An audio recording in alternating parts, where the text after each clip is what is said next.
அன்பு உறவுகளுக்கு இனிய வணக்கங்கள். இன்றைய பதிவுல விருச்சக ராசி அன்பர்களுக்கு வரக்கூடிய இந்த தமிழ் புத்தாண்டு எப்படி இருக்குங்கிறத கிரகநிலை சஞ்சாரங்களின்படி தெளிவாகவும் விரிவாகவும் பார்க்க போறோம். நிறைய பயனுள்ள தகவல்கள் இந்த வீடியோல கொடுத்திருக்கோம். கொஞ்சம் கூட வீடியோவை ஸ்கிப் பண்ணாம முடிஞ்ச வரைக்கும் முழுமையா பார்க்க முயற்சி செய்யுங்க. வாங்க வீடியோக்குள்ள போலாம். விருச்சக ராசியை பொறுத்த வரைக்கும் விசாகம் 4ஆம் பாதம், அனுஷம் 1, 2, 3, 4ஆம் பாதங்கள், கேட்டை 1, 2, 3, 4ஆம் பாதங்களை உள்ளடக்கியது விருச்சக ராசி. விருச்சக ராசிக்கு அதிபதி செவ்வாய் பகவான். வீடியோல சொல்லக்கூடிய பலன்கள் ஆண் பெண் இருப்பாளருக்கும் பொருந்தக்கூடிய பலன்கள். விருச்சக ராசி அன்பர்களுக்கு ஏதாவது ஒரு சிந்தனை மனசுல இருந்துகிட்டே இருக்கும். ஏதாவது ஒரு விஷயம் மனசுல இருந்துகிட்டே இருக்கும். எல்லாம் சிறப்பா முடிச்சுட்டு வந்து உட்கார்ந்தா கூட செஞ்சது கரெக்டா இருக்குமா அப்படின்னு ஏதோ ஒரு சிந்தனை உங்களுக்கு மனசுல இருக்கும். கால புருஷனுக்கு 8வது ராசி விருச்சக ராசி. உங்களை புரிஞ்சவங்க சில பேர் இருப்பாங்க, புரியாதவங்க பல பேர் இருப்பாங்க. புரியாதவங்களாவே இருக்கட்டும், உங்களை புரிஞ்சவங்களை பயன்படுத்திக்கிட்டு வாழ்க்கையில வெற்றி பெற முயற்சி செய்யுங்க. அவங்க ஏன் என்ன புரிஞ்சுக்கல, அவங்களுக்கு ஏன் நம்ம தப்பாவே தெரியறோம், தானே இருக்கேன், நான் ரியலா தானே இருக்கேன், என்னையே அவங்க புரிஞ்சுக்கல, இந்த மாதிரி எண்ண ஓட்டத்தை விட்டுட்டு உங்களை புரிஞ்சவங்களை நினைச்சு சந்தோஷப்பட்டுட்டு போங்க. ஏன்னா உங்களை புரியாத நபரை எவ்வளவுதான் ட்ரை பண்ணாலும் விருச்சக ராசி அன்பர்களால உங்களை மத்தவங்களுக்கு புரிய வைக்கவே முடியாது.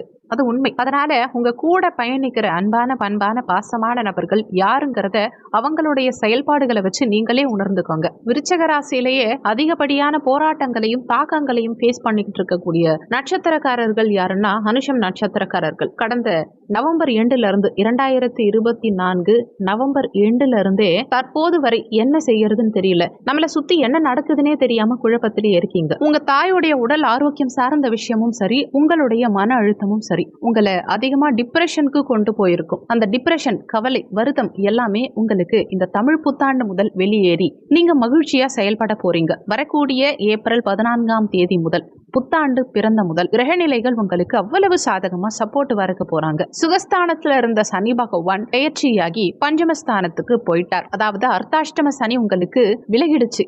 அடிப்படை கல்வியிலிருந்து உயர்கல்விக்கு போகணும்னு ஆசைப்பட்டு படிக்காம நின்னவங்க கூட இனிமே காலேஜ் போவீங்க. விருச்சக ராசி மாணவர்கள் நல்ல ஒரு மதிப்பெண் பெறுவீங்க.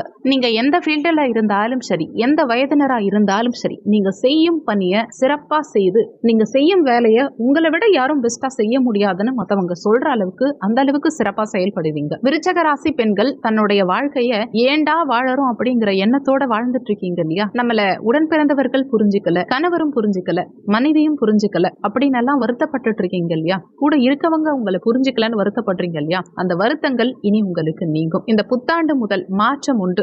ஜூன் மாதத்துக்கு மேல மிகப்பெரிய முன்னேற்றம் உங்களுக்கு 100% உண்டு. திருமண விஷயங்கள்ல மகிழ்ச்சி கிடைக்கும். திருமண ஒற்றுமை சார்ந்த விஷயங்கள் சிறப்பா இருக்கும். கணவன் மனைவிக்குள்ள பாண்டிங் அதிகரிக்கும். சுப நிகழ்ச்சிகள் கட்டாயமா இந்த ஓராண்டு காலகட்டத்துக்குள்ள நீங்க எதிர்பார்த்த சுப நிகழ்ச்சிகள் உங்க வீட்டுல நிச்சயமா நடக்கும். நிறைய விருச்சக ராசி அன்பர்கள் தங்க நகைகள் வாங்குவீங்க. ஆடை ஆபரணங்கள் வாங்கக்கூடிய யோகம் சிறப்பா இருக்கு இந்த ஆண்டுல. நீண்ட காலமா உங்களுக்கு பெரிய பிரச்சனையா இருந்தது பணம். அந்த தடையும் இனி விலகும். நீங்க யாருக்கிட்டையாவது நம்பி பணம் கொடுத்திருப்பீங்க, யாருக்கிட்டையாவது கடன் வாங்கியாவது அவங்களுக்கு உதவி செஞ்சிருப்பீங்க. அந்த உதவியே உங்களுக்கு உபத்திரவமா மாறி இருந்தது இல்லையா? நீங்க கொடுத்த பணத்தை திரும்ப கொடுக்காம நீங்க வாங்கிய கடனை அவங்களுக்கு கொடுத்துட்டு அவங்களுக்காக இப்ப நீங்க கடன் கட்டிட்டு இருக்கீங்க இல்லையா? மத்தவங்களுக்கு பரிதாபப்பட்டு பாவப்பட்டு நீங்க பாவமா இன்னைக்கு நிக்கிறீங்க இல்லையா? அந்த நிலை இனிமே மாறும். உங்ககிட்ட பணம் வாங்கிட்டு உங்களை ஏமாத்தினவங்க திரும்பவும் தானா வந்து உங்ககிட்ட பணம் கொடுப்பாங்க. இனிமே ஸ்டெப் எடுங்க. உங்க கைவிட்டு போன பணம் நிச்சயம் உங்க கைக்கு வந்து சேரும். இனிமே யாருக்கும் பரிதாபப்படாதீங்க, யாரை பார்த்தும் பாவப்படாதீங்க. இனிமே யாருக்குமே எப்பவுமே விருச்சக ராசி அன்பர்கள் கடன் மட்டும் கொடுக்காதீங்க. ஏன் விருச்சக ராசி அன்பர்கள் மற்றவங்களுக்கு கடன் உதவிகள் செய்யக்கூடாது? அதுக்கு என்ன காரணம்னா, உங்க ராசியே அஷ்டமம் தான். கால புருஷ தத்துவனுக்கு 8ஆம் இடம் உங்க ராசி. 8ஆம் இடம் கடன் ஸ்தானம். அதே மாதிரி 6ஆம் பாவகம் ருண ரோக சத்ரு ஸ்தானம். ருணம்னா கடன், ரோகம்னா வியாதி, சத்ருன்னா பகைவர்கள்.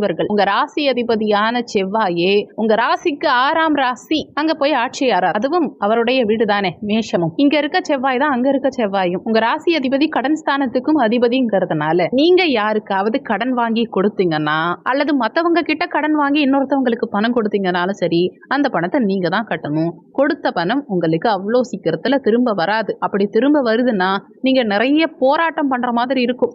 நிறைய போராடி பிரச்சனை பண்ணி அப்படிதான் உங்க பணத்தை திரும்ப வாங்கணுமே தவிர அவ்வளோ ஈஸியா நீங்க கொடுத்த பணம் திரும்ப வராது. இதனால் வரைக்கும் நிறைய விருச்சக ராசி அன்பர்களுக்கு இந்த அனுபவமும் இருந்திருக்கும். கண்டிப்பா நிறைய இடங்கள்ல நீங்க பணம் வாங்கி கொடுத்துட்டு நீங்க அவஸ்தைப்பட்டிருப்பீங்க. அப்படி அவஸ்தைப்பட்டவங்களா இருந்தா கமெண்ட்ல சொல்லுங்க. உங்க ராசி அதிபதி செவ்வாய் மேஷத்துக்கு 4ஆம் இடம் கடகம், அங்க போய் நீச்சமாவார். சுகஸ்தானத்துல, தனக்கு சுகஸ்தானத்துல 4ஆம் இடத்துல இந்த உங்க ராசி அதிபதி செவ்வாய் நீச்சமாறதுனால ஒரு சில நேரங்கள்ல மத்தவங்களுக்கு கடன் வாங்கி கொடுத்துட்டு உங்க வீட்டை வித்தோ இடத்த வித்தோ இல்ல உங்க வண்டி வாகனங்களை வித்தோ இந்த மாதிரி அசையும் அசையா சொத்து சம்பந்தமான விரயங்களை ஏற்படுத்தி தான் மத்தவங்களுக்கு வாங்கி கொடுத்த கடனை நீங்க கட்டுற மாதிரியான சூழல் வரும். அதனால வாழ்க்கை முழுவதும் இந்த ஒரு விஷயத்த மனசுல வச்சுக்கோங்க, யாருக்கும் கடன் வாங்கி கொடுக்காதீங்க, உங்க பணத்தையும் கடனை கொடுக்காதீங்க, அடுத்தவங்களுடைய கடன் சார்ந்த விஷயங்கள்லையும் தலையிடாதீங்க. ஏன்னா மனசளவுல நீங்க டிப்ரெஷன் ஆயிட்டீங்கன்னா உங்களை ஏறி மிதிச்சுட்டு போயிடுவாங்க. அதனால மனசளவுல நீங்க டிப்ரெஷன் ஆகாதீங்க, எதையுமே பெருசா குழப்பிக்காதீங்க. உங்களால முடியாதுன்னு ஒரு விஷயம் கிடையாதுங்கிறத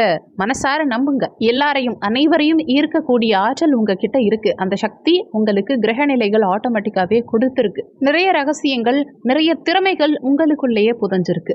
அதை பயன்படுத்திக்கிறவங்க உங்களை சுத்தி இருக்காங்க. உங்களுடைய திறமைகளை பயன்படுத்தி நிறைய பேர் உங்களை சுத்தி முன்னேறாங்க. ஏன்னா விருச்சகராசி அன்பர்களோட யாரு வேலை பார்த்தாலும் அந்த வேலை பார்க்கறவங்களுக்கு சிரமம் இல்லாம வேலை நடக்கும், கவலை இல்லாம வேலை நடக்கும். ஏன்னா விருச்சகராசி அன்பர்கள் சிறப்பா அந்த வேலையை செஞ்சு கொடுத்துருவீங்க. அதனால உங்க கூட இருக்கவங்க இதை மட்டும் கொஞ்சம் செஞ்சிருங்களேன், இதை மட்டும் கொஞ்சம் முடிச்சு கொடுத்துருங்களேன் அப்படின்னு நிறைய இடங்கள்ல உங்களை ஈஸியா வேலை வாங்கிப்பாங்க. நீங்க கத்து கொடுத்தவங்க மேலிடத்துல உட்கார்ந்துருப்பாங்க, ஆனா நீங்க அதே ஸ்டேஜ்லயே இருப்பீங்க. ஆனா அந்த நிலை மாறி இனிமே நீங்களும் ஒரு முன்னேற்றகரமான பாதையை நோக்கி நகருவீங்க. அதுக்கு கிரக நிலைகள் உங்களுக்கு இந்த தமிழ் புத்தாண்டு முதல் ரொம்ப சப்போர்ட்டிவாவே இருக்க போறாங்க. இனி குடும்ப ஒற்றுமை சிறப்பா இருக்கும். குடும்ப ரகசியங்கள் பாதுகாக்கப்படணும். குடும்ப ரகசியங்களை, குடும்ப விஷயங்களை யார்கிட்டையும் வெளியில சொல்லாதீங்க. மற்றவங்களுடைய விஷயங்கள்லையும் தலையிடாதீங்க. உங்களுக்கு வண்டி வாகனங்கள் வாங்கக்கூடிய யோகம் இந்த காலகட்டத்தில் சிறப்பா இருக்கு. ஆனா வண்டி வாகனங்கள்ல நீங்க கொஞ்சம் கவனமா போகணும். வண்டி வாகனங்கள்ல போகும்போது மனசு அலைப்பாய விடாம, செல்போன் பேசாம, குடிச்சிட்டு வண்டி ஓட்டாம கவனமா நிதானமா வண்டி ஓட்டுங்க. விருச்சகராசி பெண்கள் சமூக வலைதளங்களை பயன்படுத்துறதா இருந்தா ரொம்ப எச்சரிக்கையா பயன்படுத்துங்க. ஏன்னா சமூக வலைதளம் சார்ந்த விஷயங்கள்ல லாக் ஆகிறதுக்கு வாய்ப்புகள் உண்டு. அதே மாதிரி நகைகள் வாங்கக்கூடிய யோகம் விருச்சகராசி அன்பர்களுக்கு, பெண்களுக்கு குறிப்பா நிறையவே உண்டு. நல்ல காலம் உங்களுக்கு பிறந்தாச்சு. இந்த காலகட்டத்தை சிறப்பா பயன்படுத்திக்கோங்க, நிச்சயமா வெற்றி உண்டு. விருச்சகராசி அன்பர்கள் இந்த புத்தாண்டு காலகட்டத்துல என்ன வழிபாடு செஞ்சா உங்களுக்கு சிறப்பு உண்டாகும் அப்படின்னா, திருச்செந்தூர் முருகப்பெருமான வழிபாடு செய்யறது மிக மிக யோகம். ராமேஸ்வரம் சென்று வழிபாடு செய்யறது, சிவ வழிபாடு செய்யறது சிறப்பு. பாபநாசம் கோவிலுக்கு சென்று வருவது சிறப்பு. கடல் சார்ந்த பகுதிகளில் எந்த தெய்வமா இருந்தாலும் சரி முழு மனதோட வழிபாடு செய்யறது மூலமா உங்க நிலையில உச்சத்தை அடையக்கூடிய அமைப்பு யோகம் அற்புதமா உண்டு. வீடியோல சொல்லப்பட்டிருக்க பலன்கள் கோச்சார பலன்கள். கோச்சார பலன்கள் யாரா இருந்தாலுமே வெறும் 20% அளவுக்கு தான் ஒர்க் பண்ணும். மீதி 80% உங்க சுயஜாதகப்படி தான் வாழ்க்கையில எல்லாமே நடக்கும். இந்த புத்தாண்டு உங்களுக்கு தித்திக்கும் மகிழ்ச்சியான புத்தாண்டா அமைய இறைவன் அருள் புரிய நானும் இறைவனை பிரார்த்தனை பண்றேன். நீங்களும் பிரார்த்தனை பண்ணிக்கோங்க. இந்த வீடியோல உங்களுக்கு ஏதாவது சந்தேகம் இருந்தா கீழே இருக்க கமெண்ட் செக்ஷன்ல சொல்லுங்க. நன்றி. மற்றும் ஒரு நல்ல பதிவோடு மீண்டும் உங்களை சந்திக்கிறோம்.